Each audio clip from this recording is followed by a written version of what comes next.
There's a big security scare being reported from the National Security Advisor Ajit Doval's residence.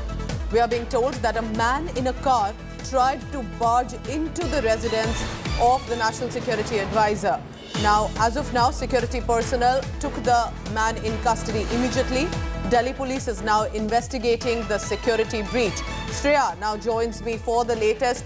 Shreya, what exactly happened? And clearly it wouldn't be that easy to enter into the residence of the National Security Advisor. Who this man was, any details about him, when did it happen? Tell us all the details. Well, early morning, Pooja, the incident took place where a person tried to go inside the NSA's residence with his car. Now, as you can see how the heavy security has now been put into place, no one is being allowed in the stretch of Moti Lal Nehru Place. Even we tried to go nearby, but there's strict orders for no movement. Both the sides have now been barricaded, heavy security on place.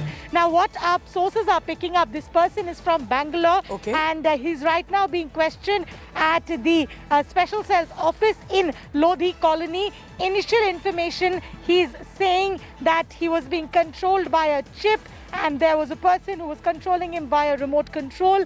But the MRI has revealed that there's no chip. So there's further question that's going in. Why did he try to get inside the NSA's residence? And he's there at the Special Cells Lodhi Colony office right now as we talk, Pooja. The incidences of today, early morning, and the initial information that we've still now got, he's from Bangalore. He had made this claim that he bizarre was, reasoning coming in, and Shreya Chatterjee is telling us that he's now being taken into custody. And remember, you can't just walk into the National Security Advisor's residence, and there are different ways to really arrange an appointment. He says he was being controlled, but the police is now investigating that matter. Shreya Chatterjee will be tracking all the latest. Shreya, thank you so much for now. A security scare at the National